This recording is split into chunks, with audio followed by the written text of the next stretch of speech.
So about 12 years ago, somewhere in there, I don't remember the exact time frame. It was when I was living in Cleveland, Ohio for a couple of years, and during this period of time, I was spending a lot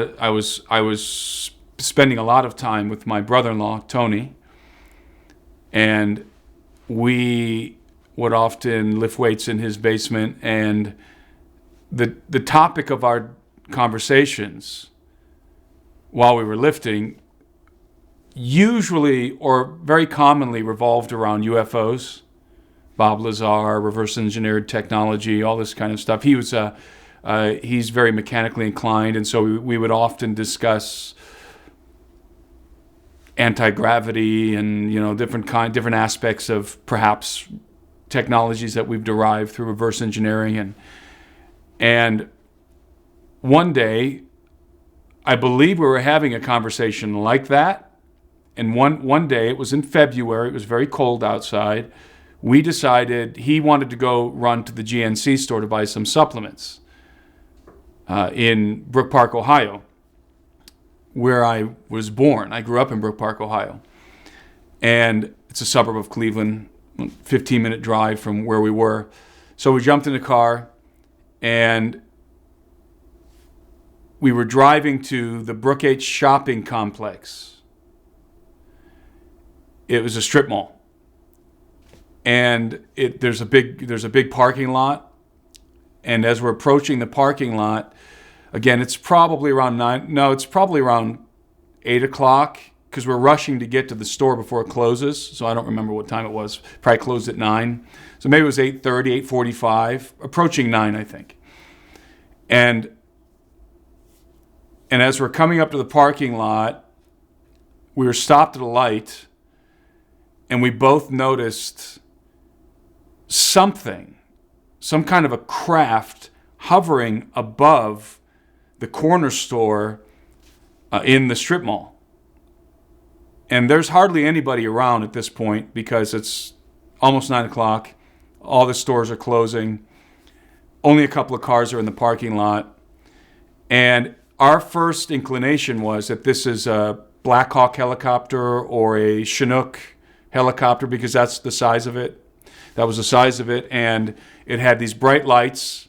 And it was just hovering above the corner store, not very high, like maybe 20 feet above that corner store. And there's a National Guard. There's a National Guard. What would you call it? The National Guard is close by. And so we thought, our initial inclination was, they're doing some kind of a drill. The National Guard's running a drill here. They got a Chinook helicopter or something. And okay, whatever. We didn't think much of it, but we did roll our windows down because we thought for sure we were going to hear the blades whipping through the air. So we roll our windows down, and we hear nothing. And when we hear nothing, we're stopped at the stoplight. We look at each other like, uh-oh, wait a minute. So I drive through the light, and I enter the parking lot. I'm driving. I enter the parking lot, and it's empty, this big parking lot, and I just hit the brakes and throw the transmission into park because it suddenly became apparent to us, as soon as we got close enough, that this wasn't a helicopter. And we're both looking at it as we're driving in, still expecting it to be a helicopter. And what happened was, as I'm driving into the parking lot, this craft, which is hovering above the corner store, gently glides. It just gently glides and starts to move over my car. So I throw it in park, and we're just looking up at this thing, and it maneuvers above and in front of my car so that I could get a full view of it in my windshield. I get a full view of this thing in my windshield. So it's not exactly above us, it's a little bit in front. Like almost as if it's intentionally positioning itself so that I can see the whole thing through my windshield. And then it begins to descend. It probably was about 30 feet above my car, 40 max. It was close. I could have easily hit it with a rock. And it just hovered there. And obviously, we now realize this is not a helicopter. We are in a state of shock. Our jaws are just on the floor as we're staring at this thing. And we're just staring at it in silence because it's astounding. I mean, it's astonishing because there was no propulsion system to speak of. No propellers, no exhaust, no engines. And again, this was the size of like a Black Hawk helicopter, but it wasn't shaped like a helicopter. It was shaped, it had sort of a diamond shape, and it didn't have wings. It had little stubby protrusions in the place of wings, and they were rounded. The craft had what appeared to be angular body armor, like a grayish green, or perhaps it was black. I couldn't really tell. And the fuselage was very interesting. It was somewhat similar to the F-117 Nighthawk stealth fighter. Somewhat similar. Yeah, that angular body armor, but it didn't have wings. And it was longer. And we're just staring at this thing, and we got a good long look at it. And eventually I said, I kind of came out of a stupor, and as I'm looking at this, and I remember that my brother-in-law had a smartphone. I, at the time, still had a flip phone. He had a smartphone. And so obviously what comes to mind is take a picture, take a video. So I said, Tony, your phone. And he's just, like he's coming out of a daze, and he starts feeling for his phone. And he grabs his phone out of his pocket, and he goes to lift it up, and he drops it. And he's scrambling trying to pick it up, trying to find it, because it's dark in my car. He's scrambling to pick it up off the ground. And when he grabs it, he picks it up, and he lifts it up to take a picture or a video. And the craft just lifts up in the air a little bit and just starts to move off. As soon as he gets the phone, like as soon as he's starting to lift it up, the craft just starts to move off. By the way, it's very important to note that this particular night was very, very windy. It was so windy that when I parked my car, the gusts of wind were shaking the car. That's how windy it was. It was very frigid air, and it was just extremely windy. This craft was entirely unmoved by the wind. Unmoved. My car is shaking. This thing is totally still, unmoved by the wind, unaffected, as if it was in its own atmosphere. And that I remember just remarking, like, when we got out of the car, when it started to move away, we got out of the car and we watched this thing just move over the horizon, and it was so windy that the wind instantly hit our faces, and cold, and we couldn't believe that this thing was not being affected whatsoever by these high winds. So it was obvious to us that we were looking at advanced technology. I don't know who was piloting it. I don't know why. I had this strange feeling that I was supposed to see this thing, that whatever intelligence was behind it was waiting for me, wanted me to see this craft. Now, keep in mind that the topic of our conversation, me and my brother-in-law, was often reverse engineered alien technology, UFOs, Bob Lazar, Element 115, the S4 facility, deep underground military bases. This was the usual fare in regard to our conversations. And we were just talking about this stuff at his house, in his basement, lifting weights. Here we are heading to the GNC store, and what do we find? Apparently waiting for us, an advanced aerospace vehicle. I would say that the odds are very rare. I mean, are very slim, that we would have such an encounter after talking about this kind of thing. So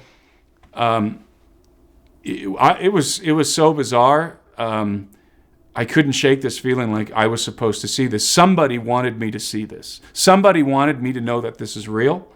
So when I talk about UFOs, when I talk about reverse engineered technology, I'm talking about something I've seen. I am a witness to advanced aerospace technology. No question about it. This is not the F-117 stealth fighter. This is a completely different kind of technology. It is unconventional technology. Now, was it ours? Maybe, probably. But I'm convinced that if it was ours, then it was using unconventional exotic components derived from probably crash retrievals. And we know that it's a fact at this point that the United States government and other governments of the world have recovered elements of the United States government with private defense contractors have been recovering for decades crashed UFOs and their biological occupants. But I know what I saw, and it had large triangular lights, which was really bizarre. That I remember thinking, I've never seen a craft with triangular lights. They were bright lights, like white lights. I remember at least one. My brother-in-law remembers two. There were probably two. It had a series of multicolored lights. I believe green. I want to say green and blue. I don't believe there was any red. I think it was green and blue around the fuselage. It was lit up. But other than that, there were no markings on it. I remember I was tracing this thing with my eyes, looking for the U.S. Air Force logo or something like that, or NASA or something like that, and it didn't have any markings at all. There were no markings, no decals on it whatsoever. There's no question that this is unconventional advanced technology that the public is unaware of, and that is utilizing some kind of a propulsion system that is exotic. It is not using combustion of any kind. There is no exhaust. And by the way, no sound. Totally silent. It'll vibrate your windows if a fighter jet flies low enough, it vibrates the windows on your house. That's a different kind of technology. Yeah. This isn't just an upgraded version of that. This is a completely different technological path for propulsion. It's a completely different kind of propulsion. There's no question about it. I saw it with my own eyes. It was about 40 feet above my car. I got a good long look at it, and I had a witness next to me. And no, we weren't smoking crack. We were completely sober and absolutely astonished by what we had seen. Now, the story gets even weirder because fast forward 10 years, and I'm writing my book, Birthright, which I published in 2020. I'm in the midst of writing the chapter called The Alien Threat, talking about gray aliens, abductions, and UFOs. And I am telling the story. It's in my book, the account of what I saw in Brook Park, Ohio. I'm writing the paragraph, the few paragraphs of this encounter, and I stop in the middle of it just to take a break. And what am I doing? During these little breaks I'm taking in between these writing sessions, I'm sitting in my reading chair reading Hunt for the Skinwalker by Knapp and Cale Heller. And I don't remember how far I am along in the book. I've just been casually reading it and then writing and then going back and reading and then writing just to give my brain a break from writing.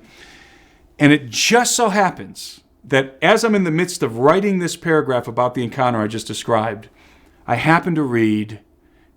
I went and sat down, opened up the book, continued to read where I left off, and it just so happens at that very moment, I read an account in Hunt for the Skinwalker of the owner of the ranch who begins to describe this encounter he had with an advanced aerospace vehicle. And he proceeds to describe exactly what I saw. Exactly.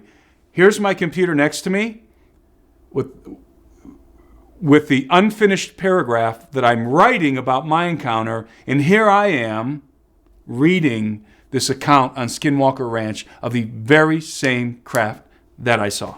It's exactly the same. He describes it in precisely the same detail.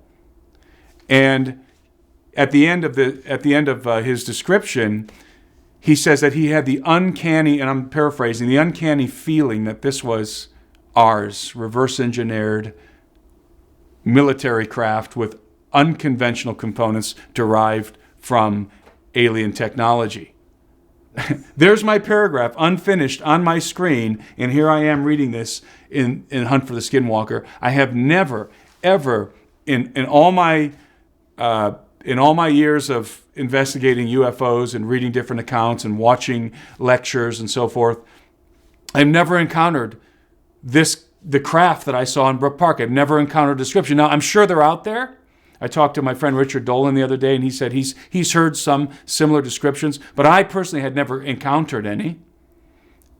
And, I mean, what are the odds that I'm writing it and I'm reading the exact same thing in the Hunt for the Skinwalker book? So apparently that same craft has been spotted at Skinwalker Ranch. It could have been completely coincidental. Certainly it could have been completely, both incidents could have been completely coincidental. And I'm not trying to say that that it wasn't more than a coincidence, although I am certainly open to the possibility that maybe it was providential. I would say providential certainly, but was somebody in the intelligence community or was somebody in one of these programs intentionally showing me something? Now, why would they show me something? I was unknown at that time. Not relatively unknown. I was unknown. It doesn't make sense. I was unknown. Nobody knew who I was at the time. I wasn't making videos. I wasn't making documentaries. I wasn't writing books yet when I had that encounter in Brook Park, Ohio.